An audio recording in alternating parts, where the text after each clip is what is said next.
Oke, selamat siang Nils. Ya, semangat, semangat, jangan cemburu. Ya, semangat, semangat. Kabarnya bagaimana hari ini? Baik-baik di semua. Puji Tuhan.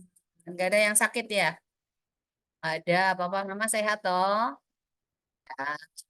Inilah. Oke, jadi kita ulang kembali nih ya. Kembali ke kita punya channel di mana nih? Di Listing Smart Open Tejaloyo. Di mana? Oh, ya sekali deh. Ya, oke. Nah, jadi ini ada dua buah muatan nih ya. Ibu ulang kembali nih. Dua buah muatan di sini. Muatannya sama ya. Jadi kita sebut aja muatannya apa? Positif, positif boleh ya? Oke. Jadi ini positif, ini juga positif gitu. Ya, muatannya adalah ki, ini juga ki, jadi sama. Ah, kalau positif dengan positif atau muatannya sama terjadi tarik menarik atau tolak menolak? Tolak menolak ya. Jadi ini apa ini? Apa ini? F apa? Loh, kok F1? Kayak tolak menolak antar dua muatan ya F kolom. Rumusnya F kolom sama dengan apa? Kalau muatannya sama, sama dengan apa rumusnya? Halo, jangan sleeping. Masa nggak ingat rumusnya gaya kolom? Eh, K, Ki 1 Ki 2 Ki dengan Ki apa? Ki pangkat 2 dibagi dengan R kuadrat. Di sini juga sama. Nah, sekarang perhatikan semua sambil berpikir ya. Jangan melamun. Oke, ini benda memiliki massa. Kalau punya massa berarti memiliki apa? Hah? Gaya berat. Gaya berat arahnya kemana? Lihat ke depan. Itu cewek, itu paling belakang, itu sudut itu. Ya, ibu udah ulang, baru kamu udah memperhatikan, terus gimana? Arahnya kemana? Ke bawah ya. Oke, ini W ya. Nah, W itu sama dengan apa? M kali G. Ini juga W. Nah, talinya mengencang tidak? Eh? Mengencang. Kalau talinya mengencang, di tali itu ada gaya apa?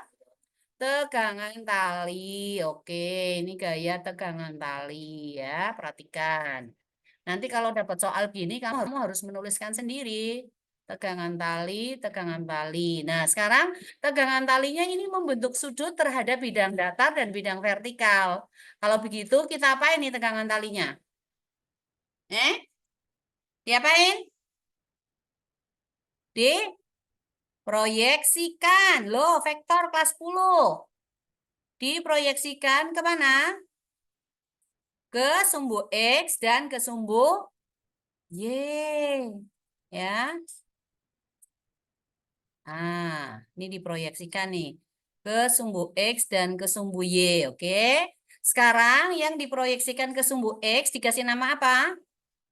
TX. Oke ya. TX. Ini juga TX. Yang diproyeksikan ke sumbu Y?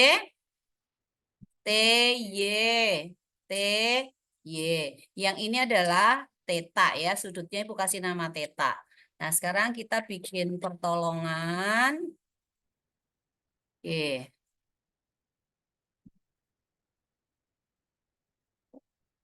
Ya, pakai ini ya garis pertolongannya. Oke. Nah, garis pertolongan ini membagi sudut menjadi sama besar atau ini jadi sama panjang. Maka sudut yang di sini jadi apa? Halo? 1/2 theta. Lalu sudut ini kita kasih nama saja alfa. Kemudian ini tegak lurus. Kalau tegak lurus berarti sudutnya berapa? 90 derajat. Oke, apa hubungannya antara alfa dengan 1/2 theta? Dengan sudut siku-siku itu. Hubungannya apa? Alfa dengan 1/2 theta. Segitiga siku-siku ini 1/2 theta, ini alfa, ini tegak lurus. Kalau tegak lurus berarti berapa derajat? 90 derajat. So, dalam segitiga hubungannya apa? Ketiga sudut. Hah? Apanya?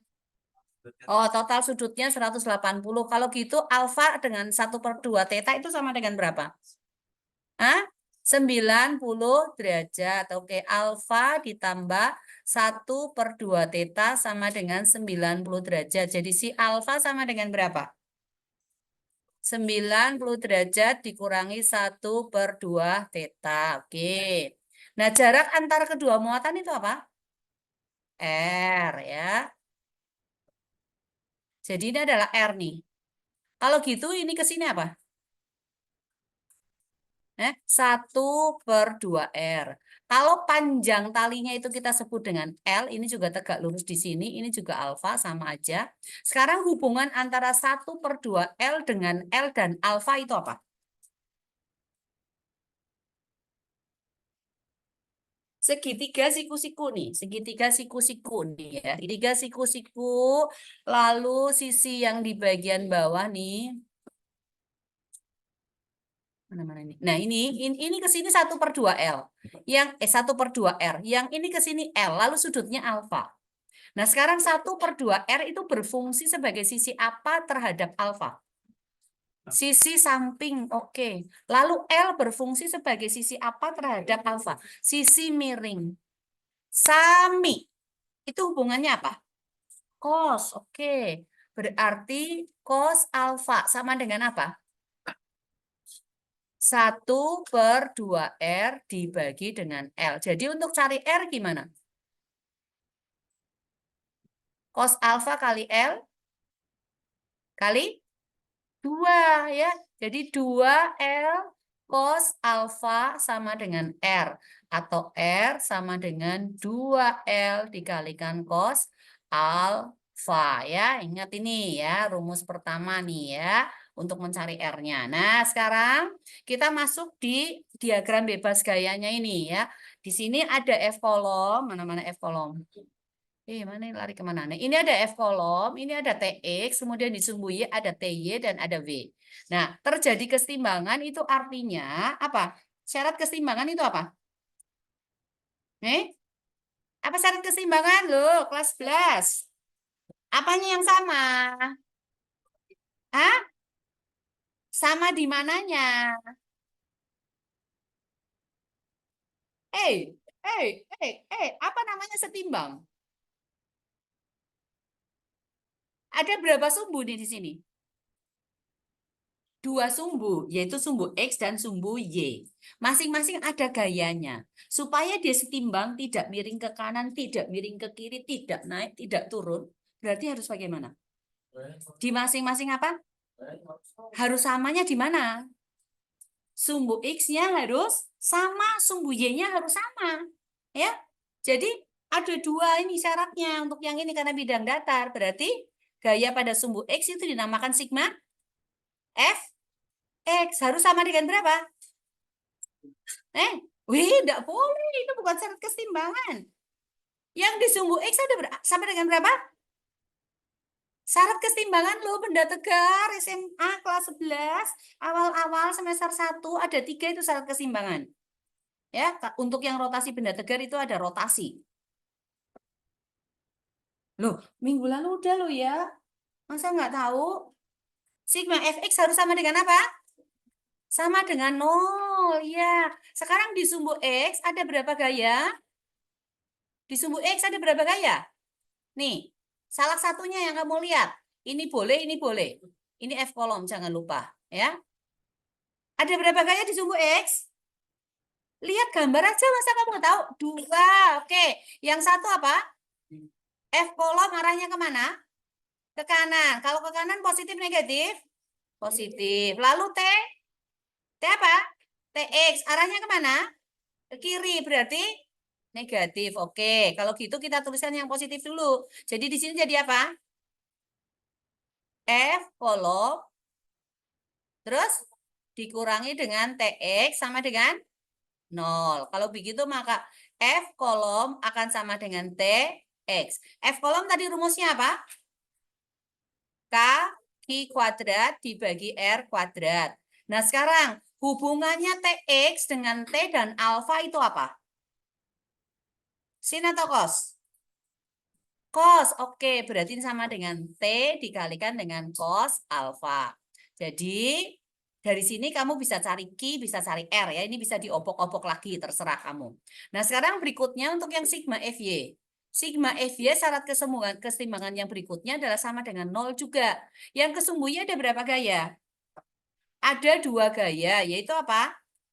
TY, ke atas ke bawah, positif, negatif, positif. Lalu ada apa? W arahnya ke bawah berarti negatif. Jadi TY di sini Pak sigma FY berarti TY dikurangi dengan W sama dengan 0. Berarti TY akan sama dengan W atau sama dengan apa? MG. TY itu sama dengan T apa? Sin alfa. Kalau begitu maka T di sini akan sama dengan apa? MG per sin alfa atau W per sin alfa juga boleh. W per sin alfa. Nah, dari sini ya, dari T cos alfa, maka T sama dengan apa? Hah? Apa ini? T-nya di sini. T-nya berarti sama dengan apa? Atau hubungannya dengan F kolom aja udah. TX ini kan sama dengan T dikalikan dengan cos alfa. Berarti T sama dengan F kolom dibagi dengan cos alfa kan? T ini dengan ini sama enggak? T ini dengan ini. Sama enggak? Sama-sama T kan? Tegangan talinya kan cuma satu. Berarti sama. Ya ini ibu buktikan dengan cara lain lagi ya. Berarti ini kamu boleh tuliskan T sama dengan T. T di sini adalah W dibagi dengan sin alfa. Lalu yang di sini jadi F kolom dibagi dengan cos alfa. Ini boleh tukar tempat enggak? Boleh ya. Berarti ini W dibagi dengan apa? F kolom akan sama dengan apa? Sin alfa dibagi dengan cos alfa. Sin alfa dibagi cos alfa jadi apa? Ya, tangen alfa. Kalau gitu, maka tangen alfa juga sama dengan W dibagi dengan F kolom. Nah, ini boleh di anu lagi nih, ya, seperti itu. Jadi nanti bisa diopok-opok tuh, ya, tergantung yang mana yang dicari gitu ya. Nah, kita mau ngopok-opok nih, boleh diopok-opok dong. Nah, kalian harus bisa menurunkan ini semua ya. Nah, sekarang tadi kita punya rumus tangen alfa apa? W dibagi dengan F kolom kan. Nah, berarti tangan alfa W itu sama dengan apa? MG. Lalu F kolom sama dengan apa? K I kuadrat dibagi R kuadrat. Maka ini tangan alfa jadi sama dengan apa? MG R kuadrat dibagi dengan K Q kuadrat. Kalau kita mau cari Q atau ini boleh tak naik ke sini juga boleh ya.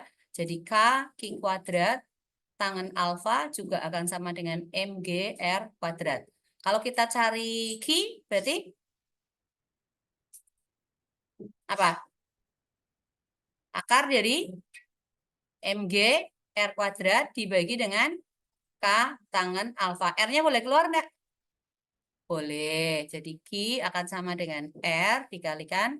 Di sini adalah MG dibagi dengan K tangan alfa. Atau ini mau ganti W ya nggak ada masalah. Berarti di sini R dikalikan akar W dibagi dengan K tangan alfa. Nah sekarang kalau kita mau cari M. Maka M akan sama dengan apa? Dari sini nih. Ini. Apa? K Q kuadrat tangan alfa dibagi dengan GR kuadrat. Nah ini kan F kolom, jadi boleh juga kamu mau F kolom tangan alfa dibagi dengan G, boleh, nggak apa-apa. Sekarang kalau kita mau cari R nih, dari sini, atau dari sini ya boleh. Dari sini aja udah, dari sini. R berarti sama dengan apa?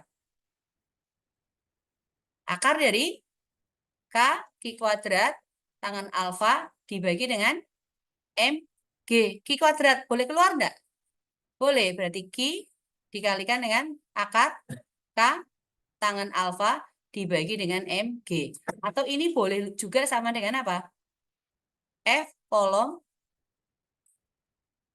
Oh no, sorry, sorry. Tidak bisa F kolom bawah. Karena kan R-nya yang keluar ya. Oke. Ya, seperti itu. Oke. Bisa ya? Jadi diobok-obok. Nah, sekarang Ibu akan kasih soal nih.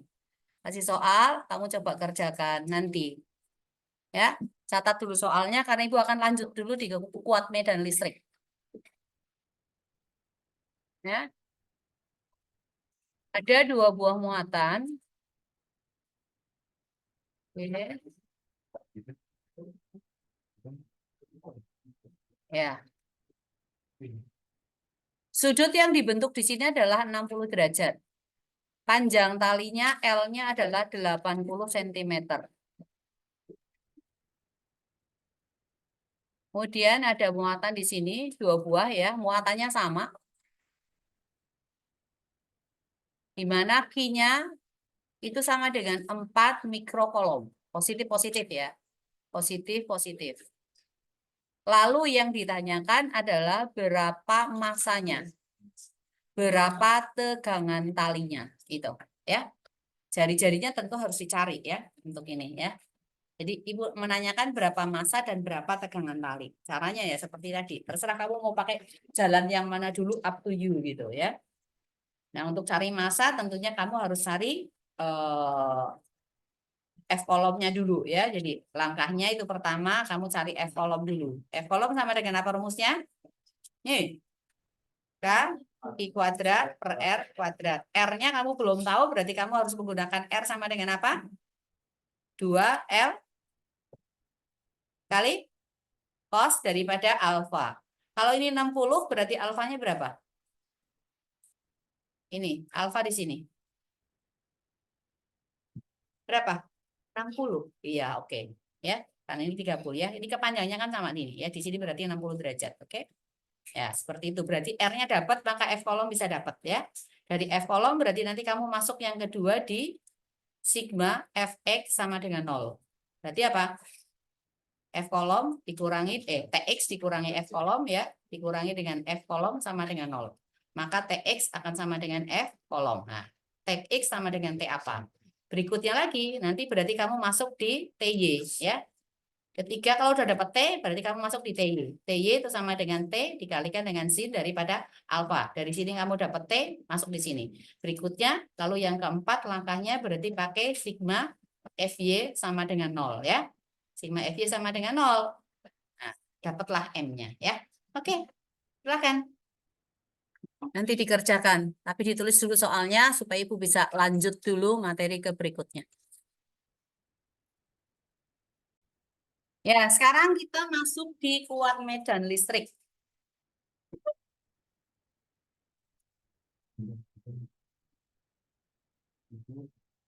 Medan listrik. Ya, kuat medan listrik ya. Nah, untuk benda bermuatan positif ya. Kemudian ada lagi benda yang lainnya Ibu taruh di sini. Ini yang bermuatan apa? Ya, negatif ya. Bermuatan negatif. Oke. Nah, sekarang kalau kita mau berdampak bagi orang lain, berarti kita harus diam di rumah. Semua orang datang ke rumahnya kita atau kita harus pergi keluar. Ingat itu ya, ingat itu harus pergi keluar. Jadi kuat medan untuk di sekitar muatan positif itu arahnya adalah keluar dari muatannya, menjauhi muatan. Ya. Lambang daripada kuat medan listrik itu diberi lambang E. Nah, orang yang egois itu maunya apa? Hmm? Maunya semuanya untuk siapa? Untuk diri sendiri siapa? Diri sendiri siapa? Dirimu siapa? Siapa nih? Aku, pokoknya aku yang senang, harus aku yang senang gitu ya. Nggak mau menyenangkan orang lain. Jadi semua tertuju kepada dirinya, ya, bukan kepada orang lain. Nah, itu yang negatif itu ya, sifat yang negatif. Nah, tidak bisa jadi berkat ini orang yang gini ya. Nah, ingat ini. Untuk kuat medan yang kuatan negatif itu arahnya adalah menuju ke muatan itu. Titiknya ada di manapun, pokoknya semua mata harus tertuju padaku gitu. Gila ya. Oh, oke, ini E-nya ya. Jadi E-nya negatif. Nah, sekarang kalau ada suatu titik misalnya nih. ada titik, yang satu titiknya ada di sebelah sini, lalu satunya ada di sini, satunya ada di sini, yang satu ada di sini. Sebutlah ini adalah titik A, titik B, titik C, dan di sini adalah titik D. Lalu bagaimana cara melukiskan kuat medannya? Nah, untuk melukiskan kuat medannya, itu kita harus menghubungkan titik itu kepada pusat muatannya, ya, terhadap pusat muatannya. Ya, Ibu pakai warna ini. Ini harus dihubungkan ke pusat muatan. Misalnya pusat muatannya ada di sini. Ini juga dihubungkan ke pusat muatan yang pertama. Ini hubungkan ke pusat muatan yang pertama. Ini hubungkan ke pusat muatan yang pertama. Berikutnya kita harus hubungkan dulu ya. Ibu akan hubungkan dulu pusat muatannya. Masing-masing titik ini juga mengalami kuat medan dari sini ya. Ah, ini dihubungkan. Kemudian dari titik C ini juga kita hubungkan ke pusat muatan. Ini hubungkan ke pusat muatan. Nah, kemudian ini dihubungkan juga ke pusat muatannya gitu. Nah, sekarang barulah kita akan melukiskan nih kuat medannya ya. Kuat medannya pada masing-masing titik. Nah, terhadap titik muatan yang pertama, ini kita sebut aja Q1 gitu ya. Ini Q1 lalu ini kita namakan dengan Q2. Terhadap muatan Q1. Q1 arah positif atau negatif? Positif. Kalau dia positif, arah kuat medannya masuk atau keluar? Keluar. Berarti di titik ini itu harus arahnya keluar, segaris dengan titik hubungnya terhadap pusat muatan. Oh, ini berarti S1. Lalu terhadap Q3, menuju ke muatan atau meninggalkan muatan? Menuju ke muatan, maka seperti ini. Ya. Jadi ini kita sebut dengan E1, yang ini kita sebut dengan E2. Nah, di titik yang lain sama, caranya seperti itu ya. Di titik B. Di titik B ini muatannya positif, berarti keluar atau masuk? Keluar. Berarti ini adalah E1. Terhadap ini menuju ke muatan ya, berarti ini masuk ke sana, menuju ke muatannya. Ya, kembali lagi kita tuliskan di sini adalah E1 dan ini adalah E2. Lalu di titik C, sama aja caranya. Keluar dari muatan karena positif ya, berarti ke sana arahnya. Ini segaris dengan garis hubungnya. Kemudian yang berikutnya adalah menuju ke muatan, segaris dengan garis hubungnya. Kembali lagi kita kasih nama di sini adalah E1, yang ini adalah E2. Untuk yang di titik D, sama aja. Di titik D, terhadap muatan yang pertama, itu arahnya keluar, berarti ke sana. Nah, terhadap muatan yang kedua yaitu Q2 itu berarti arahnya menuju ke muatannya ya berarti ini ke sini. Ya ini Q2 bukan Q3 ya. Salah. Oke, di sini adalah Q2. Maka ini adalah E1, di sini adalah E2. Nah, untuk mencari E di titik A, ini kan membentuk sudut nih. Anggaplah sudutnya adalah theta. Maka E di A sama dengan apa? Ayo, kalau ada dua buah vektor yang membentuk sudut, gimana cara cari? Caranya cari gimana? Gimana caranya cari? Loh, tiganya kan udah. Kalau membentuk sudut, dua vektor membentuk sudut. Cari resultannya gimana? Halo? Loh, halo? Ya. Ini ada E1, ada E2. Berarti apa? Akar dari E1 kuadrat ditambah dengan E2 kuadrat ditambah dengan 2 E1 E2 dikalikan cos theta. Di sini juga sama. Nah, kalau kebetulan ini tegak lurus, berarti cos 90 sama dengan berapa? Cos 90 sama dengan berapa? 0. Berarti langsung pakai Pitagoras ya. Yang di sini juga sama. Ini berarti theta lagi, theta C gitu ya. Yang ini berarti theta D gitu. Sama, caranya sama ya. Caranya sama. Nah, rumus untuk menghitung berapakah kuat medan listrik, kalau kalian ingat rumusnya di SMP, F itu sama saja dengan E dikalikan dengan Q, maka E akan sama dengan apa? F per Q. Lalu F itu kan sama dengan K Q kuadrat per R kuadrat kan? Dibagi dengan Q. Berarti jadi apa? K Q kuadrat per R kuadrat dibagi dengan Q. Sama dengan apa? K. Loh. Aku pindah sini nih ya. Aku pindah ke sini. F sama dengan K I kuadrat per R kuadrat. F juga sama dengan E dikalikan dengan Q. Kalau gitu, berarti K Q kuadrat per R kuadrat akan sama dengan E dikalikan dengan Q. Maka E sama dengan? Hah? K Q per R pangkat 2. Jadi kalau cari E1 berarti sama dengan K Q1 per R1 kuadrat.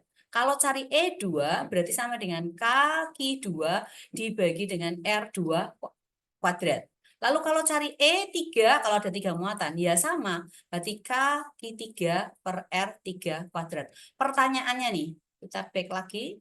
Ya, apakah E1 di titik A, E1 di titik B, E1 di titik C, E1 di titik D itu sama?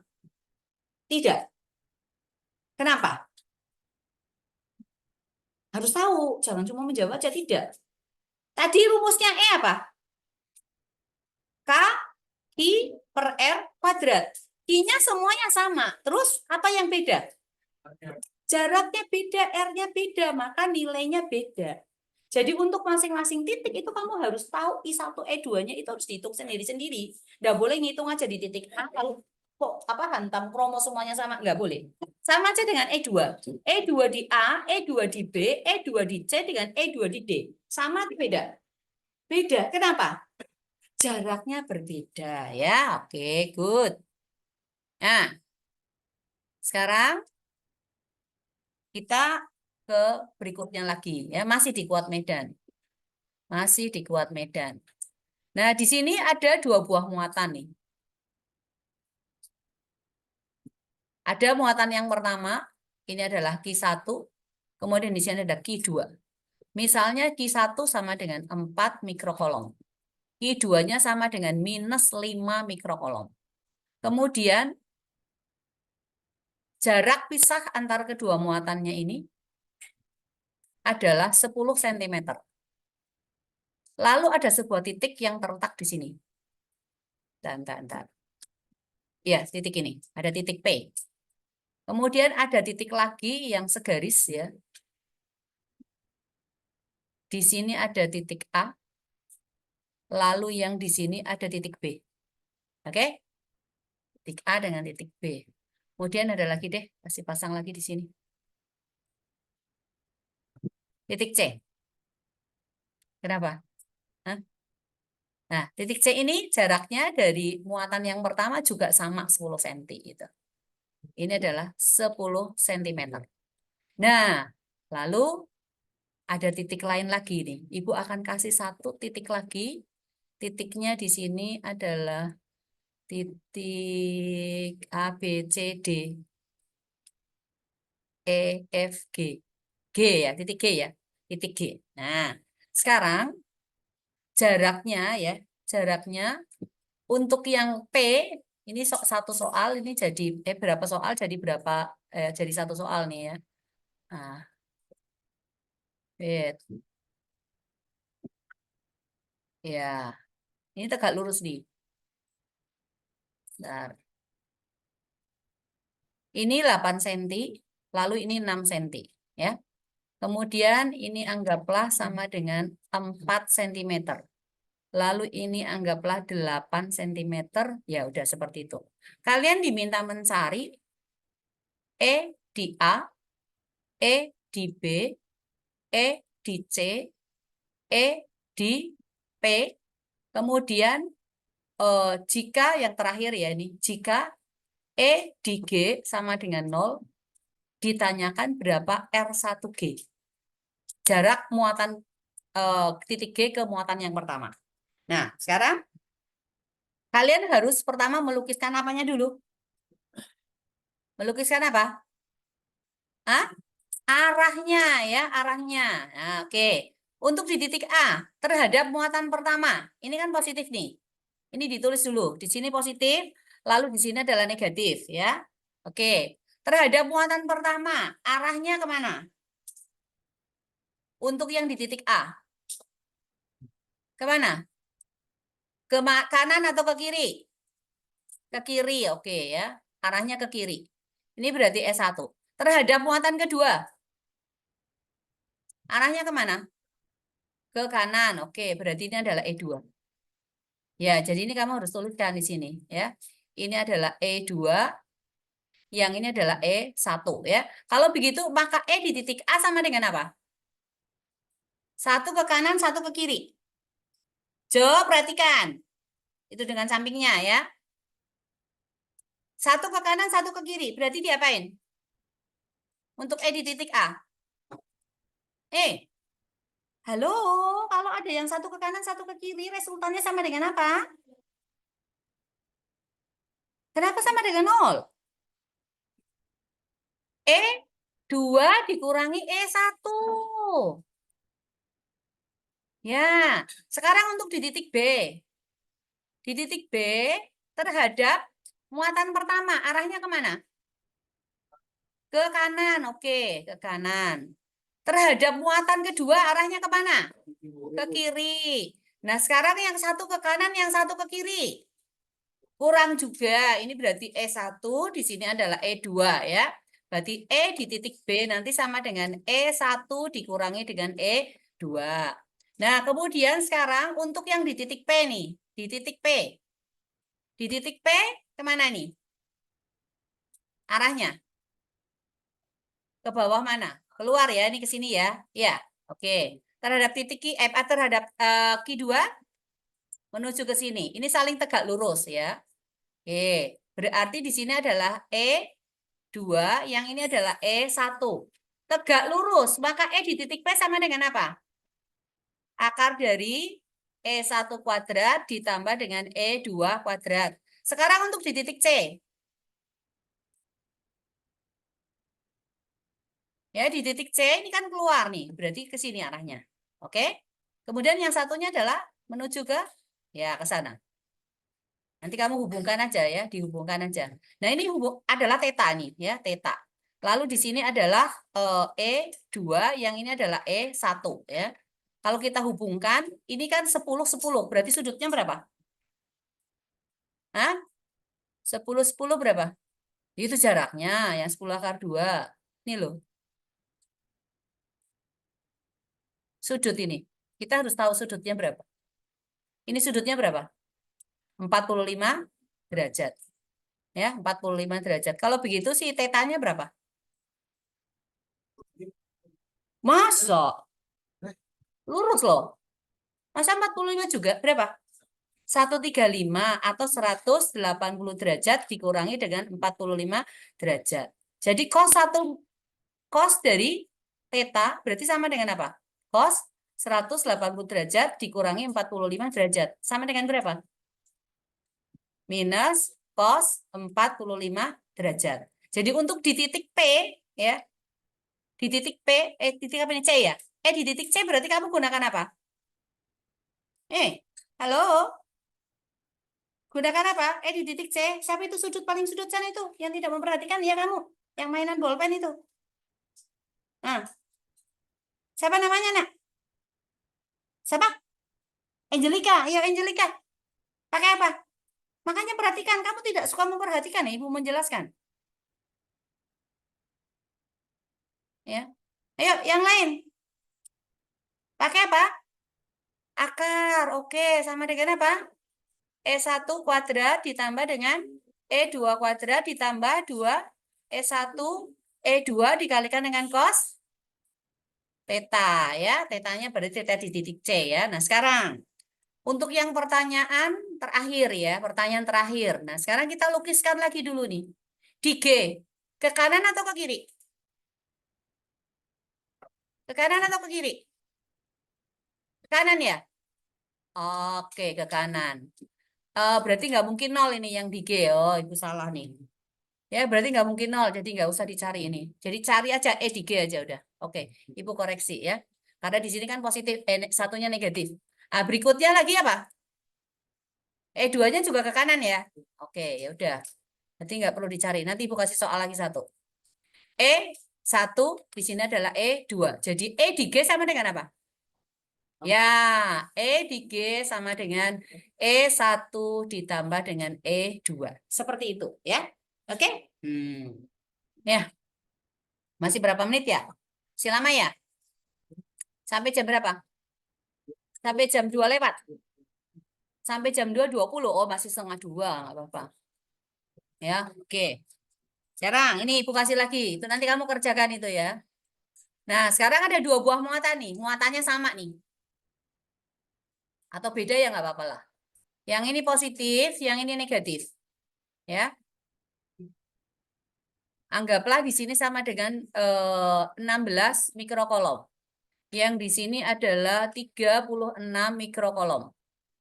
Kemudian kedua muatan 16, 6 ditambah 4 berapa? 10 ya?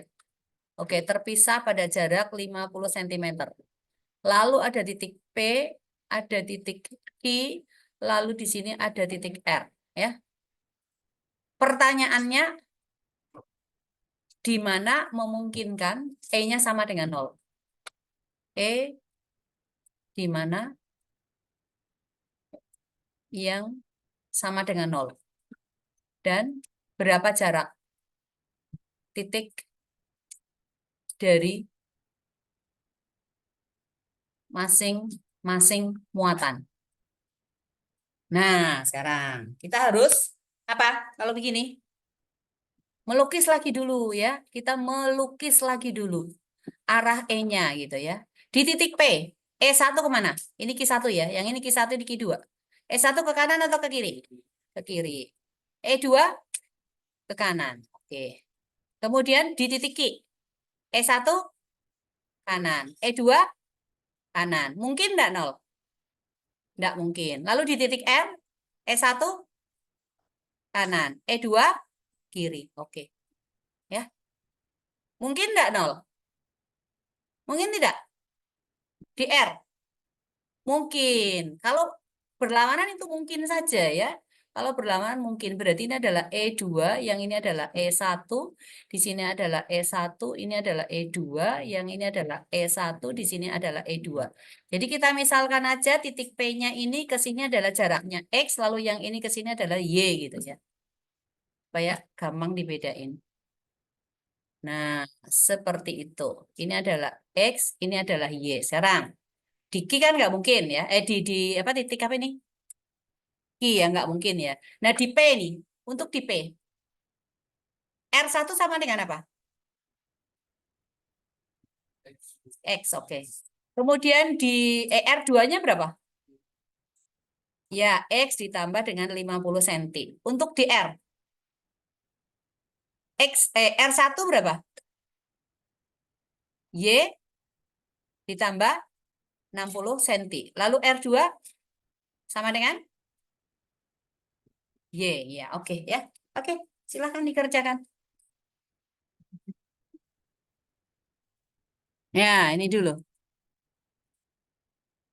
Loh kok aduh? Oh, tinggal masuk rumus saja. Ya, berarti kan ini ya, ini 2 cm, titik G 2 cm dari muatan pertama. Ingat, di masing-masing titik itu E-nya beda-beda, karena R-nya beda-beda. Jadi kamu harus cari titik per titik.